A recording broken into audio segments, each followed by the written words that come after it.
Greetings, young and old. I'm Chris Thompson. This is episode 272. I almost said that weird, didn't I? 272 of the Brain Software Podcast, emanating from the Hypnotic World Epicenter, Toronto, Canada.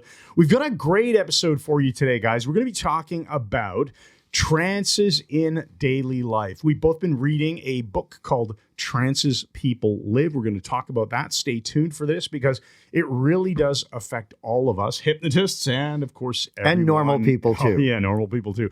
Included in this, we're going to talk about the use of the word quantum hypnosis, quantum this, quantum that. Should the word quantum ever be used to describe hypnosis? Well, obviously, hypnosis has nothing to do with quantum physics, but it can be a great metaphor. So stay tuned. We're going to talk about that. And whether you're an actual hypnotist or one who doesn't yet realize that you are one, stay tuned to learn some of the coolest stuff on Earth. Here's your disclaimer. Disclaimer. Those of you who are listening or watching are far beyond those who aren't. So don't go back to where you were unless you want to be just like them. You heard me. And yes, I'll say Bavarch very soon. Bavarch.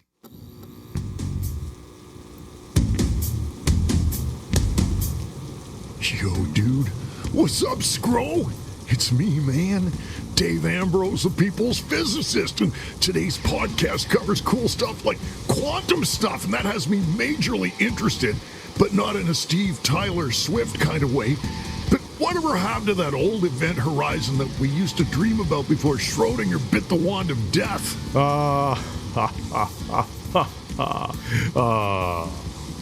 Bite me, cranky! Matey. Because these are still days of victory, aren't they? So without further ado, let's welcome to the nexus of gravitational hypnotic power, the CERN of all things trance. The original bulletproof sheet of trance plexiglass, because he is still the Keith Richards of hypnosis. Ladies and gentlemen, Mike Mandel, otherwise known as Vince Mansell. Yes. A stupid fan letter I got in the 1970s to Vince Mansell. You got a fan letter to Vince Mansell? Yeah, written to me by hand. You know, you can see that my manager gave it to me. You can see Mandel to Mansell maybe, but how you get Vince from Mike? Well, that's just like the time that Victoria heard me as introducing myself as Fritz Thompson rather than Chris. Chris It was in a Thompson. noisy room. Well, yeah. it was a very noisy room, and that's why it's so funny. Hi, Victoria. Fritz Thompson. That's why we're Fritz and Jeff. Right? That's right. Anyway. All right, let's do a little bit of banter, and we're going to do a think tank words. Then we're going to get right into the content, which is primarily, as we said, a discussion of what's going on with trances people live and quantum hypnosis and all kinds of cool stuff. So, the architecture of hypnosis coming up in May 2025. You can find out about it at mikemandelhypnosis.com/class, or just go to the website and hit the events link and you'll see a link to it. It's going to be a week with us in Toronto. The experience that people get from it is quite transformational. And I wanted to just bring this up really quickly.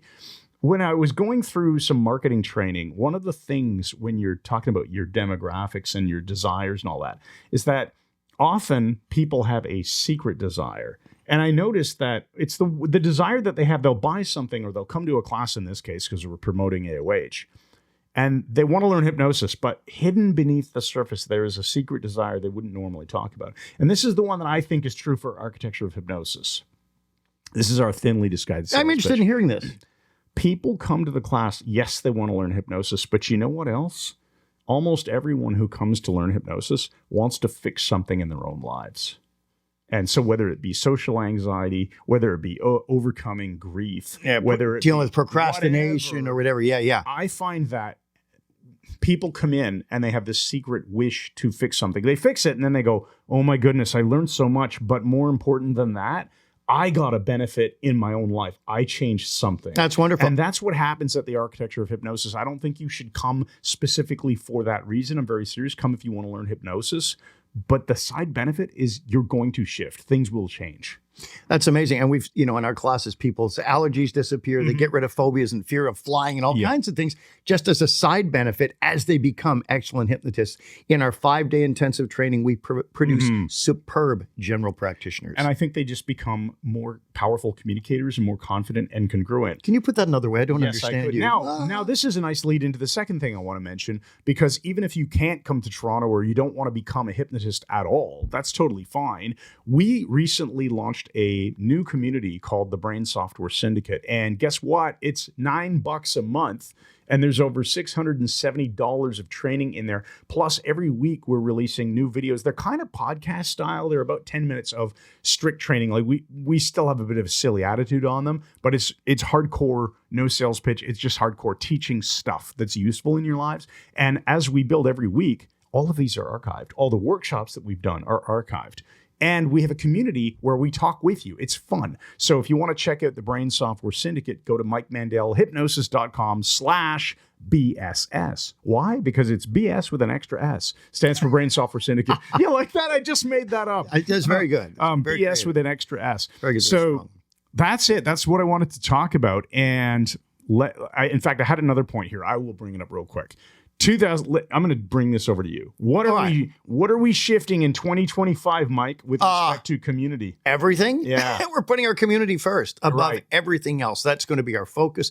Who gets the best material, who we focus on helping the most, who we teach the most. We're not just putting it out to the world, but we're really narrowing down where we're putting our stuff. Yeah, we're not working on YouTube first content anymore. What we're doing, we have a podcast and the free Brain Software community. That's kind of this. Then we have the Brain Software Syndicate, low dollar amount, and you get obviously much more stuff from us. And then of course we have our Mike Mandel Hypnosis Academy community, and the highest tier, which we've just announced, is Mike Mandel Hypnosis Academy Elite, which is live training with us on Zoom so that you don't have to travel, and it's just, it's condensed into a few hours here and there. So that's what we're focusing on. And we challenge you at this point, I suppose, before we dive into the content, think about, what do you want to do differently in your 2025? This year, what do you want to make different? What changes can you simply identify will be most important for you? That's what we've identified in our business. But think about your own life, and let's move on from there. We got think tank words and then main content. Well explained, Christopher. So let's go to the think tank words before we Dracularize them, which is a tradition now. Even people write to me with Dracularizations, new word. So let's start with the 3 words, and then we'll deconstruct them. The first one is therapy. I think we understand that one. Wild. Second one is Blarney. And the third one is biography. What does that mean? Scare you? Okay, well, therapy, without trying to be too engineering and linear and all that and direct. Yeah. How can we take therapy away from therapy, like change work and helping people make change? Maybe I will say this.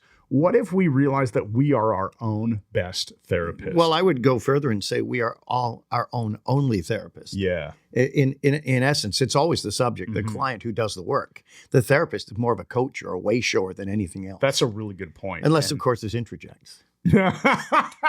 Please don't. Okay. No inside Just jokes. kidding. No. All right. What's Blarney? Well, this is so interesting because is that a British term? No, it's an Irish term. Okay. Term. And the interesting thing about Close this enough. is I when this came out of Savo Bukacek's think tank yesterday, I of course know what it means being a wordsmith, but I thought this is a word you don't hear every day. Heather and I were watching a series last night called Life on Mars, which is not sci-fi. It's a police drama from Britain. Brilliant, from 2005. Of course, they used the word Blarney in it right away that day. What does it even mean? Blarney means the gift of the gab. Oh. And there's a castle in Ireland where they have a stone in it, in the wall, called the Blarney Stone. And the mythology is that if you kiss the Blarney Stone, you get the gift of the gab. Nice. Problem is, in order to kiss it, you have to hang upside down from the parapet. And people have to hold your ankles and stuff. So you have to trust them not to do well, there is that. Yeah. At least convince them not to, which you can't do until you have the Blarney, unless you've already done it. So it's sort of very meta and self stultifying. But I think they made it easier. They put a cage around it now because so many people were probably plunging to their deaths. So the Blarney is the gift of the gab. Oh my goodness. Okay. You got the Blarney there, Christopher. Talk about hanging upside down. Okay. You're reminding me of a story when I used to live. Don't in overshare Ottawa here. with my buddies, Don and Chris and Tim. Yeah. And one night, Tim, who had the not basement, it was like ground floor. It was a ground floor, a main floor, and an upper floor. in this house that we rented where the four of us lived. And Tim had the main floor, not basement, main floor. And we were on the main upper floor, the main living room. And Chris decided that he would hold me, hang me out the window. Not even in by the Ireland. ankles. Yeah. So that I could knock on Tim's window upside down and freak him out. And you did this? Yeah. And Now, was this in Ottawa? Yes. Because it's funny you should say that. Serious. I'm doing the hand, so it's true. Yeah. I have an Ottawa thing. I'll tell you in just a couple of sentences. Back in the days when I was key bending and everything and ran into Uri Geller and all that stuff, guys in Ottawa who'd gone to Carleton University or U of O, I can't remember which. I think it was Carleton. They had me over. I was staying at their place. And no, different guys. This guy, they were in a 2-story house. And one of them gave me his key. And I did this trick where I dissolved most of the key. So he was just left with the end, but he couldn't get in his place. And he had to climb up to the 2nd story on the outside of the house. You did a trick where you dissolved You know the bending keys? Yeah. But I did an advanced version of it where the whole part of the key that goes into the lock, it just dissolved and disappeared. So he's only left Can you undo this? No. Oh. And the one guy was afraid. He since became an MPP. I'll tell you later who he is. Okay. The one guy thought he was afraid it was going to reappear inside someone's body, which is funny as hell. Okay. I had an unusual life. So I had to you climb up to the window You to did get a in. trick by wrecking his key. Didn't occur to me he wouldn't be able to get in. Yeah, that's right. Shouldn't have given it to me. Okay. Got the Blarney going All there, right, Christopher. What about biography. biography? What the hell does that mean? Well, you have biography, and then, of course, you have autobiography. And interestingly, we're going to be talking, I think in our next episode, we're going to talk about Tony Robbins, which is going to be fun. So in 2 weeks, that'll come out.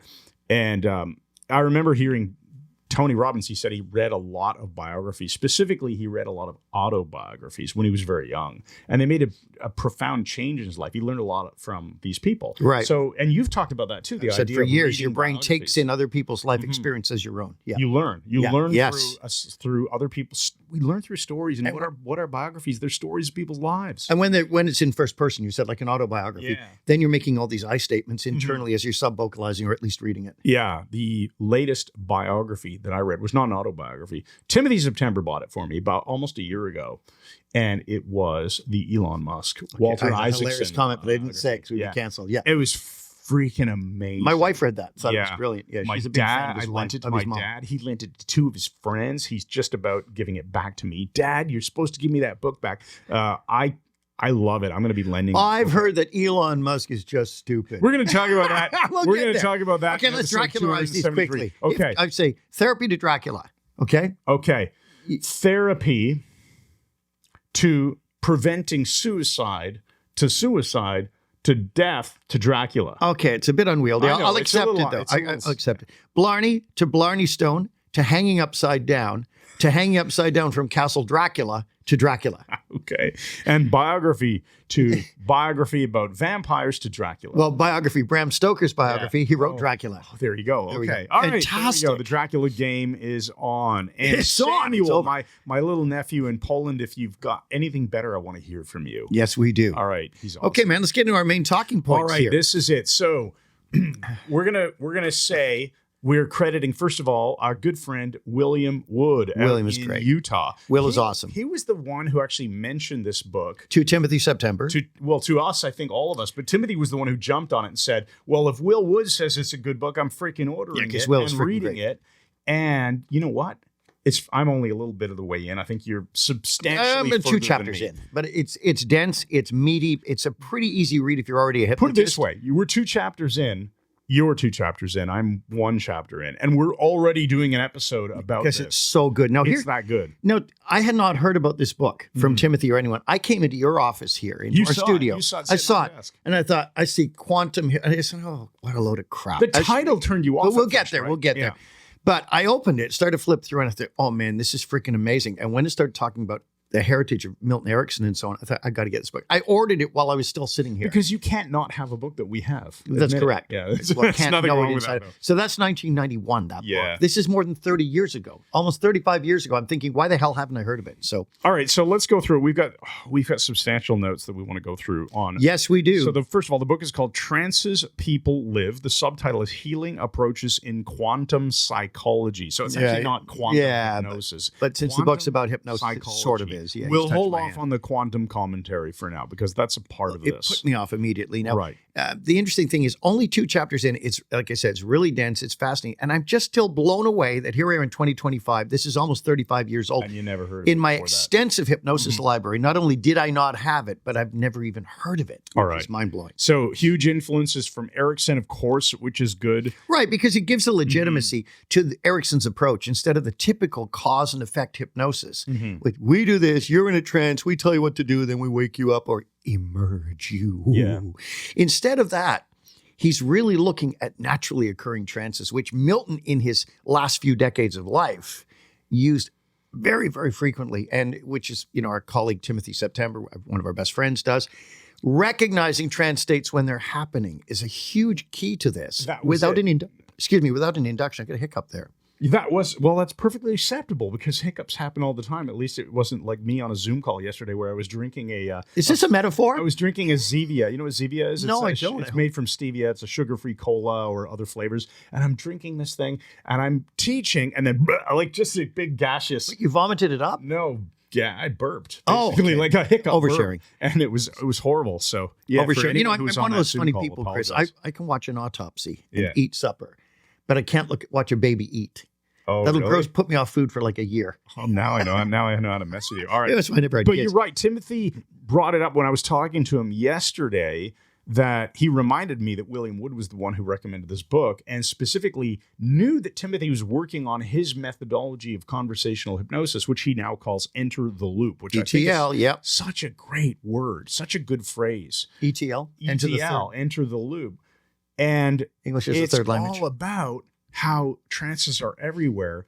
And it actually, over the last few years, this has started to affect us in terms of how we talk about the interview with a client or calibrating, even specifically calibrating. We would often talk about calibrating in hypnosis as notice the baseline. Then when someone goes into trance, we notice what changes happen. But it comes even before that because we can calibrate during the conversation that they've gone somewhere, that they're in a loop, that they're in a trance. They're in one of these everyday trances. And if they're already in the everyday trance, maybe you take it away from here because we don't need to create the trance. If No, they're you already utilize in what's one. there. Well, I think part of the power of this is recognizing that although I've said for years that, and I think I got this term from Jerry Kine, and I think it's excellent, which I'm sure you'll find surprising. But anyway, the thing that was interesting was he said the somnambulistic trance is the working state of hypnosis, the working trance. And That's a it's good where we phrase. get the job done. And it's a good one. But this now takes it to the point with the everyday trance concept that people are going into profoundly deep trances throughout the day and throughout their normal thinking processes and learning to recognize them, we can then utilize them, including with ourselves. Yeah. So it's happening at a very great depth, not just superficial trances. Yeah. And no, not to make it sound like we've just discovered this or something, because we've been talking about this for years. In fact, was it Bandler or Erickson? I'm pretty sure it was Erickson who said, in order to get someone Bandler. into it. It was Bandler? Okay. Yeah. Maybe he got it from Erickson. Might I'll have. just claim I was correct. Okay. So in order to get people into a trance, first you got to get them out of the trance They're already in. Yeah. which is kind of the same thing as what's talked about in here. Right. Instead of getting them out of the trance they're already in, though, we're just using and hijacking the trance they're already in and shifting it. Maybe Well, that's a better way. yes, that's it. And it's intriguing because I think this didn't really come out so far as I've read in the book to this point. But then there's the aspect of the different ego states, the subpersonalities. When we interviewed Gordon Emerson, the world's foremost authority on ego states, and he calls them resource states now, but the same thing, when he said that he wondered if each ego state had its own unconscious mind. Now, that was mind-blowing to me. I'm still milling that in my brain. Well, milling over it's just a metaphor and it makes perfect sense because if an ego state is just a collection of neurons that are all wired together, that when we start getting into a certain state, they become executive. They're the circuit that's booted in the brain at that moment. Right. Well, what part of that is conscious versus unconscious? No, but I think he's questioning the concept of an unconscious mind at all. Okay, got you. That is all the sub ones. And if we're bringing ego states in now, and is each one of these ego states conditioned to a specific trance? Yeah, like they all have their own unconscious, so there is no collective unconscious. Right. It's a specific Well, not within the unconscious. individual, because the collective Right. unconscious is between Sorry, humans. that's what Yeah. I mean. Is I mean Always bringing collective within correction my when own needed. head. Yeah. Thank you for that clarification. So instead of there being an unconscious for me, there's an unconscious from my ego states, each of them. Yeah. Perhaps, yeah. Perhaps. Now, do you want to, maybe for people who are totally brand new to this and wondering, well, what the hell does this have to do with someone who's not a hypnotist? What is an everyday trance? Oh, and man. what are some of the examples? I think chapter 1, he talked a lot about this. Yeah, Could be your we anger. run repetitive patterns Mhm. on a daily basis. And these patterns we run, our behaviors, our social conditioning, what we hear from our parents and so on, create trance states. Mhm. And we don't know we're in them. That's the amazing thing about it. Yeah. We confuse them with reality. And these trance states also have very specific, reality tunnels and presuppositions. So we sit in these trances and think we are acting consciously. And in reality, these are unconscious things that are running our lives Right, a which- lot of the time. So this plays well into the idea, like, for example, let's talk about some good everyday trances. The laughing trance. You're listening to a comedy, or actually, this is really funny. You're in the laughing friend trance of right mine now. from our mastermind, actually one of the co-founders of it, Jason Fladlin, he put a Facebook post out. He said, I was having some sleepless nights, so I'm listening to comedy while I'm in bed.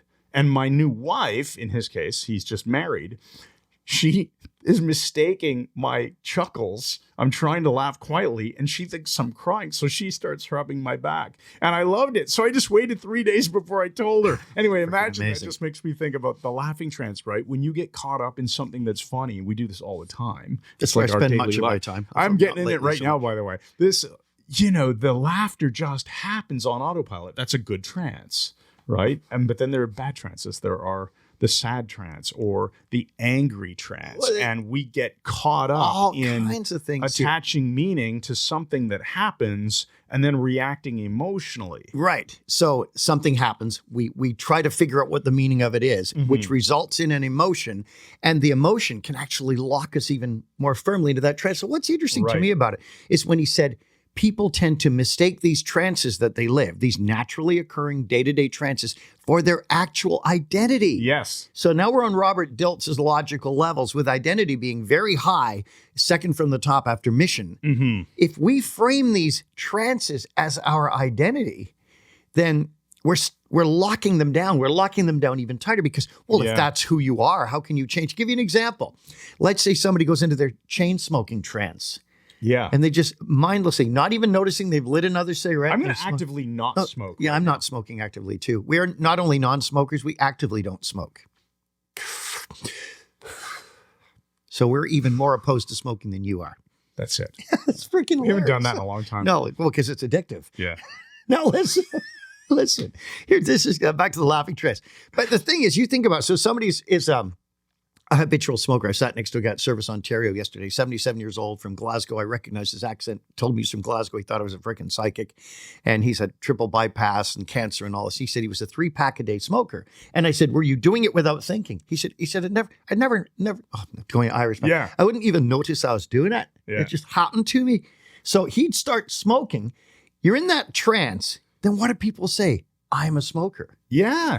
And actually, it's Charles a trance. Tebbets. We're back to Tebbets. It's the trance. It's the process, right? It's not identity. The trigger triggers a process, which we can call the trance that they're living in at that moment. Right. Which they then mistake for their freaking identity. Stop doing that. It's not your identity. Now, the interesting thing is, reading Walensky, what I found interesting was he talks about it not only being set as identity level with us, that we think it is, that it's who we are. He said that the awareness of this, when we look at one of these behaviors, that is the key to awakening, that Yes. it's not us, it's something we're doing. We're living a trance. I mean, trances people live. That's the point. Which brings us to the point, though, why quantum? Why quantum psychology? Now, Okay, we'll get into it because Yeah. this is something, I'll pre-frame this, turn it back to you. We've been talking about it for quite some time. In fact, you and I both took the class on quantum mechanics. 24 from, lectures. What's it called? The Great Courses. Yeah, And Dr. what was Benjamin Schumacher. Dr. Benjamin Schumacher, who was actually phenomenal.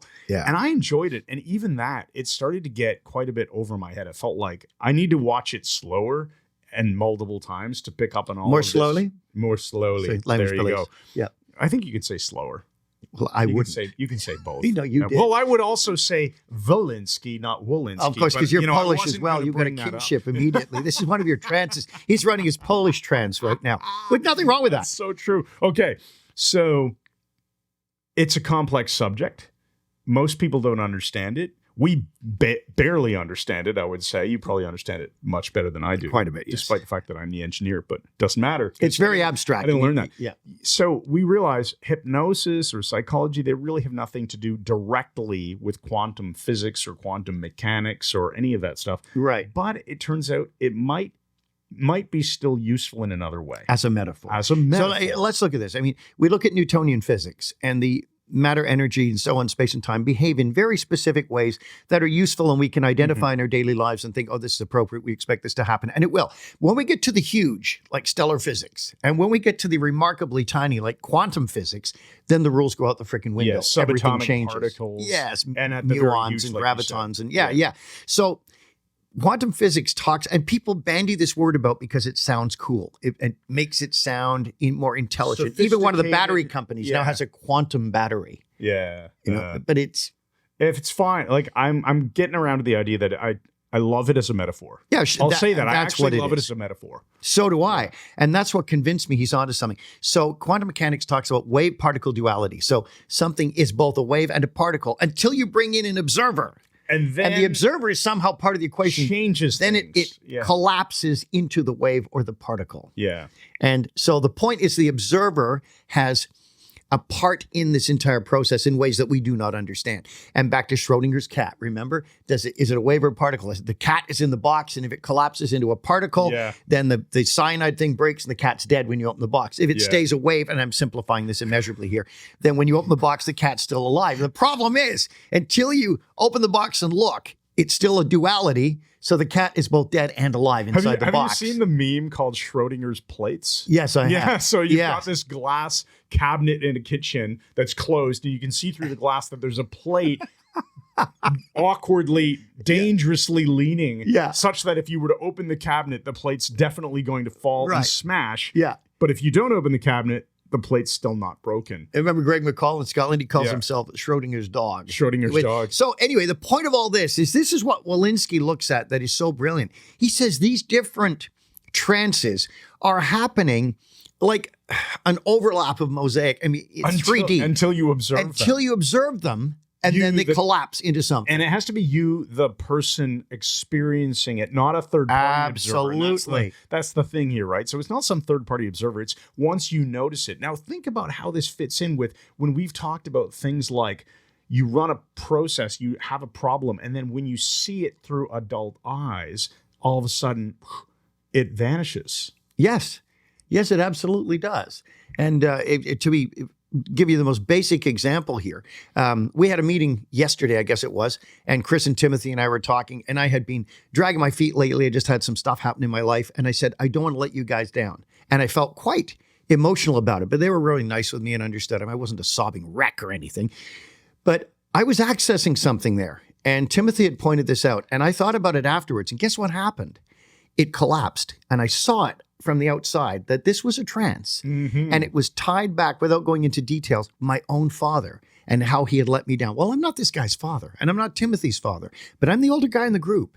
And that same thing of not wanting to let them down the way my dad had let me down. And now that I see it, it's completely different. It's collapsed. So you were running an unconscious process Trance. based on a pattern matched across from a past situation. You were running that, and only when you observed it, you changed it. You changed it forever by observing it. Incredible. Which is where that quantum metaphor really comes in. It collapsed, Now, our states overlap.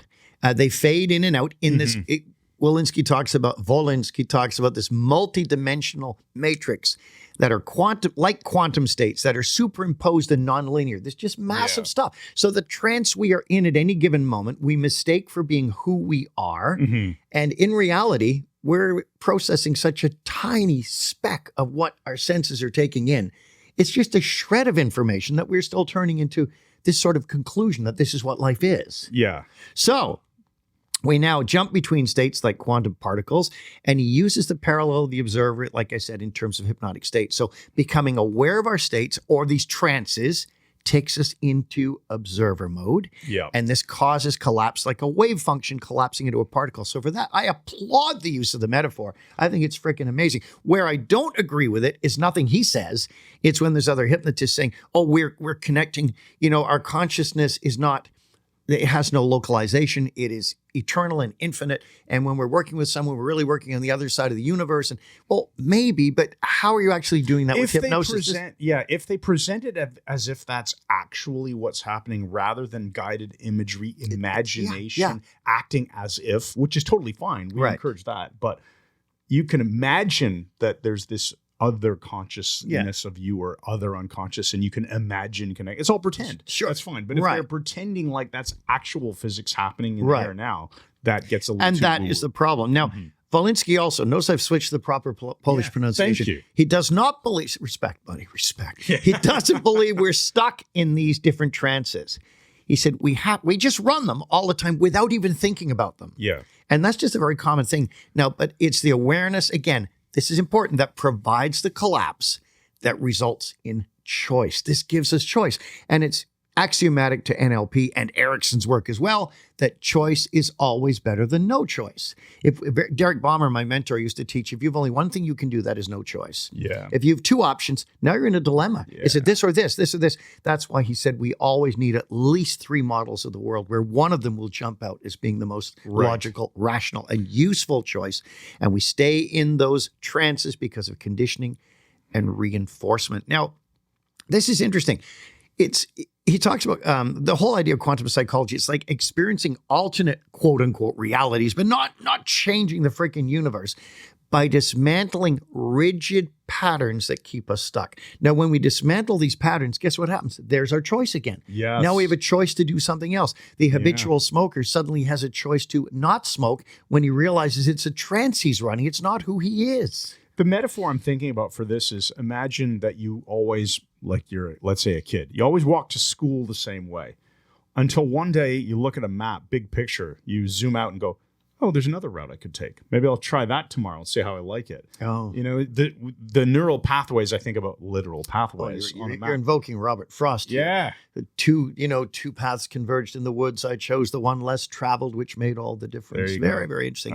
He's becoming cultured I'm now not even as well. a poet. But yeah, I just thought about that as the choice becoming, as soon as you're aware that there's another option, there's that old neural pathway, there's that old trance you used to operate in all the time. And as soon as you become aware of it, like you said, now, there's something else. You've raised a really important point here, Chris, because when you're pointing out again that these are all by neural pathways, that's what we're talking about here. We're not talking about non-locality of consciousness or anything. We're talking about neural pathways. When we begin to utilize the choice we now have, the old neural pathways gradually become pruned and disappear. Yeah, and it's not instant, right? No, it isn't. It's, again, metaphorically, like if animals take a route through the woods and they change, eventually weeds and plants and stuff will grow over that pathway, but it takes quite a long time. Now, interestingly, he gives the example of I love this example. He talks about the not good enough trance that a child may have. That can persist then into adulthood. So if it's formed during a heightened emotional impact, like a parent screaming at the kid, at you, I told you not to. You're not good enough to do. You're useless. All of these things, which are a hypnotic installation. Coaches in sports teams too. That can be a big one, right? Always being yelled at. Terrible. So then this becomes a mini hypnotic event that persists into adulthood as a trance. But recognizing it and hearing the parent's voice saying this and so on, you can see how in therapy that's going to cause it to implode and fall apart right away. I really love this because this podcast that we've managed to continue doing since like 2012. We're on our 13th year of doing this podcast, but it has always seemed to be less about formal hypnosis than formal hypnosis, which is great because I think that attracts a wider audience. People are interested in communication, but this is still stuff that if you're a therapist, you can use. But if you're a mom or a dad or an accountant or an employer or anybody, a babysitter, a coach, you can use this stuff. Yep. Clean swimming pools. Yeah, there you go. There you go. Yeah. And interestingly, Walensky talks about, he thinks even our identity is fluid and composed of shifting trances and shifting states. So it's not this locked in, I am this person. Yeah. And who we think we are is a construct that changes based on our focus and our conditioning. Isn't that interesting? It is. It really, yeah. Yes, that's all I got to say.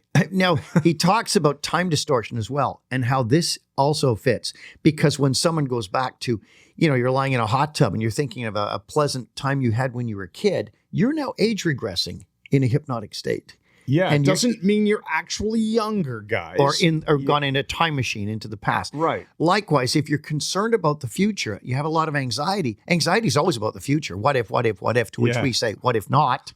But when you're anxious, you're now progressing through time in your imagination to a future event that may or may not happen. So he recommends collapsing all these time distortions and living in the present reality. What are people saying all the time? Mindfulness.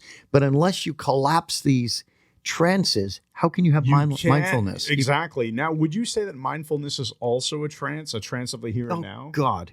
Why have you had to say that? Now you've thrown me another. Oh, wow. Wow, that's interesting. I think it probably is, because trance to me initiates with focus. What are you focused on? Well, I'm focused on... I think that's undeniable, yeah. Yeah, so we focus on a thing. In fact, I think we're getting into this in the next episode, so I won't cheat too much, but we focus on a thing, we attach a meaning to it, and then we act upon it. Upon that meaning. Or we take our next action based upon that, right? And I think that's just a general rule of thumb that we can think about, that if we focus on some past situation, we can get into that let's say that embarrassment trance, because then, definitely. Because embarrassment is either an anxiety, you're worried that you will be embarrassed, i.e. future, or you're thinking back to that the time past. You were embarrassed, and hoping it doesn't happen again. By the way, probably leads to worries that it'll happen again, because if it's in the past, who freaking cares? It doesn't affect your life, but it does affect your life if you get into the embarrassment trance, because you're really cascading that past event into a worry about what if. And realize these are stories we tell ourselves, right? And so we do not consciously choose the narrative that we're running. The narrative is unconscious, and it comes from our culture, as we said, our family dynamics, our personal history. But the interesting thing is, here's the key point, guys. We do not usually question these trances. They seem normal. Not even reality. They just seem normal. It's your normal life. You're not questioning. Why? Because it's normal.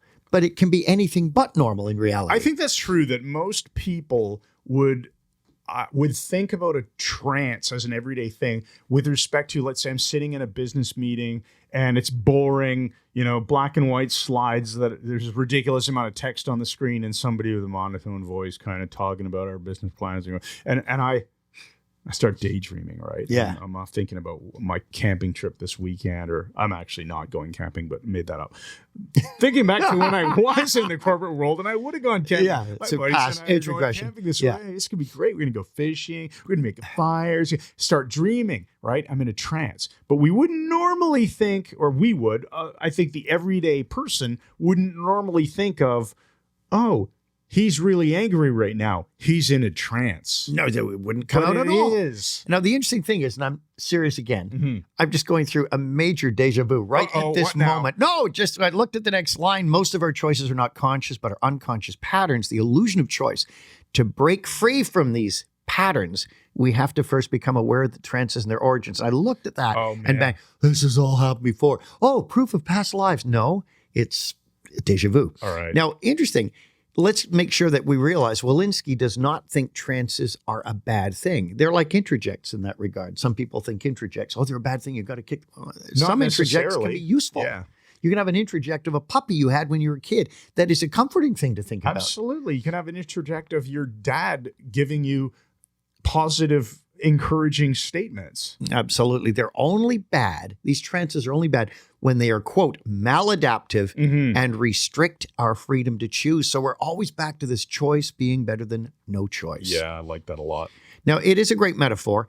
And he says it's like colored glasses that we wear, which are coloring the world around us, but we have forgotten that we're wearing them. Isn't that brilliant? Isn't that a nice metaphor? I love how often metaphors come into play, because we really do learn based on associating to things we already know. Yes, we like the patterns, and we like to drop them into executive function. So it's like wearing colored glasses, but you forgot that you've got them on. And here's some great ones. The shame trance. I don't mean it's a great trance. I mean, it's a great example. It's a wonderful trance. Shut up. Trances we live are anchored by situations, and they're VAK, visual, auditory, kinesthetic aspects. Yes. So he even talks in submodality terms, NLP terms, which I like.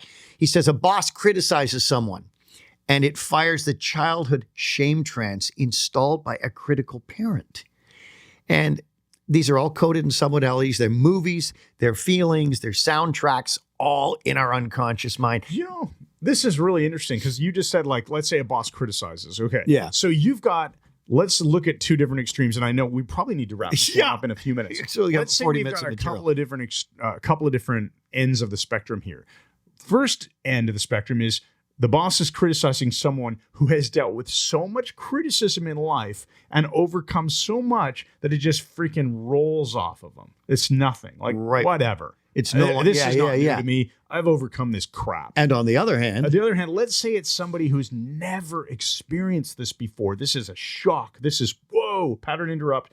How do I react? Now it creates like a trauma, a sense, a miniature version of a trauma, but it's still a trauma, right? So these two people with different backgrounds will react differently. One might go into a confusion, focus, attached meaning, I'm a failure. Now they're operating this new trance called I'm a failure, I'm not good enough, etc. Someone else, it might just be complete bypass. I don't care what you say. Now, that's interesting because let's look at something like the anger trance. And this is a bit of a digression, but I'll be really quick with it. If you look at, in the Enneagram system of personality, you look at 1, 9, so 9, 8, 9, and 1 going around. All three are anger types. Okay. Interestingly, the 1 says, I shouldn't, the 9 says I shouldn't feel angry and represses it. That becomes their trance. I'm not angry. But inside it's boiling rage. Yeah. Then you get the 1, I'm angry and it's my fault. They beat up on themselves. Yeah. You get the 8 who say I'm angry and it's your freaking fault. And it's all external directed. It's essentially the same trance. It's an anger trance, but what are we doing with it? Yeah. Before we close here, let's just look at this quickly. And let's look at some of these, we said it distorts time. Let's look at the cultural trances here because these are two that I can explain. Oh yeah, you really had some quickly notes on this. We should go cultural quickly. trances. You say you watch something like you look at people at a hockey game. I started watching Monday Night Hockey on Prime, and it's just been a great relaxation to see that level of skill and the speed of the game. Yeah. But you look at the fans, and they are sharing a cultural trance. Oh, for sure. It's fired by anchors, and the anchoring works. I mean, that's the induction, really, isn't it? And it can end up being an anger trance too. I was just watching a video clip, by the way. I think it was a Toronto Maple Leafs fan or a family, like a son, a daughter, and a father. Yeah. And they were at a Phillies game. And one fan went down and punched this guy in the face wearing the Toronto Maple Leaf. That's not a. You think that's a trance? Note to self: don't go to Yeah, personal. anyway, there don't you go go. to Philadelphia if you're. Well, it is. It absolutely is because it's irrational. It's only a freaking game. You're hitting a rubber puck around some frozen water, and you think about that. The trance, Chris. Think about something like a Stanley Cup game, the ultimate for hockey, or it could be World Cup in soccer, whatever. When the game ends, two trances begin right away. There's the weeping, mourning trance. We have to wait. The loser trance. The loser and trance. The winner trance. And the winner trance, which can be entirely determined by a puck going on ice going across a red line. I even noticed this happen in my Tuesday volleyball. It's fairly friendly competitive, I'll call it, right? Because I care about playing well, but I don't really give a crap who wins the game. We just play as many games as we can fit into the 2-hour window, right? Yeah. We play to 25 and we just keep playing. But it's interesting how the emotions start ramping when one team's way ahead. They're clearly going to win. They're exuberant and stuff. The other team, let's say I'm on a team and let's say we got to, 15 and the other team only had 9. And we start playing like crap. And suddenly it's 19-16. And then suddenly it's 23-20. We're going to lose. The shift. And the stress is just people are in this trance for sure. And then they try harder. And guess what? At the end of the day, we go home to our families and hopefully we had a fun time playing volleyball. I could not care less who won the game. I just care that I showed up and played well. Yeah, I know. Unless that smelly guy's there, you were I telling me like about. winning, You had but to at put the end, I fan don't on really in the gym. care. It's nice to win, but it doesn't. I'm glad you didn't hear that. I have no idea what you just said. I'll watch it later. I'll tell you later. Interestingly, and if you want to see a really powerful trance, I don't know what to call this, the hero worship trance or whatever, go on YouTube and watch AC/DC live in Rio. Oh. It's an old video. The audience, I say South Americans are the best rock audiences in the world. I've never been there, You've but said they're that, just yeah. phenomenal. And people are in tears. In fact, even better, watch Rush in Rio. And when they start the first note of Tom Sawyer, people are almost collapsing with joy. Like one guy's Like when the organ starts going? No, just Oh, is that not an organ? I always thought it was. No, it's a synthesizer. Oh. But yeah, Rio, AC/DC live in Rio. Just Fantastic. watch the audience. They're fantastic. Let's give I just want to say, I meant to say synthesizer, like electronic. Here's my favorite sound. answer to that. Well, it's not what you meant. Well, to it's not say. what you meant. It's what, It's you, what you said. said. Use that. It's Yeah, a it's great not what you line. meant. You It's can what use you it in said. both directions, right? You can say it's not what you meant. It's what you said. But you can also say it's not what you said. It's what you meant. Nice. Implication that you know better than. There's a commutative property there. Let's give you the takeaway. All right. So here it is. Oh, and I thought you'd be so pleased I've done a takeaway here. I love it. Okay. Awareness creates change. By becoming aware of these non-locality states and trances, we can cause sudden insight and transformation as they collapse together. I love it. And I'll give you a quick example. I was in the lobby of our church years ago talking to this young woman, Allison. She was talking about this anxiety she was going through, and I was just sitting there while she was standing next to me and just started using clean language. And something I asked her about the metaphor she was using caused it to implode, and you could see it all over her face, and her anxiety disappeared. Nice. Absolutely amazing. It can happen through any good therapy. All right. So how about the empowering question, Chris? All right, I'm going to do the empowering question. Just before I do, I'm going to also mention 2025. We're changing things up. One of the things I want to call out to our audience is give us your ideas. We are open to being on other people's podcasts and YouTube channels as well. I think a lot of times we've just been on our own podcast. We haven't really, like, why not be out there with other people's stuff too? And of course, the occasional guest we're welcome to, we're interested in. And we're going to be on Invite- Tro Collegians podcast coming up in March. that's- actually, the Low Carb MD podcast you're scheduled to be on in March, maybe sooner, depending on Tro. We had him on our podcast. Fabulous guy. At least 100 episodes ago. But yeah, that'll be interesting. I think there's a lot of potential overlap between the stuff we talk about and things in other adjunct areas, whether it be medical, etc. So yeah, we'd love to hear your thoughts on what podcasts should we get this guy, Mike Mandel, booked on. All right. As long as I don't have to travel. Yeah, Sick exactly. of traveling. Well, podcasts are remote these days. Well, let's so- roll this in. All right, let's talk about empowering questions. Since you have numerous, if not thousands, of trances tied to your personal history, cultural influences, and inadvertent programming, what will happen when you discover that they can collapse in a new way that brings understanding and deep and lasting change? Wow. That's right. Well, thanks once again. And good night.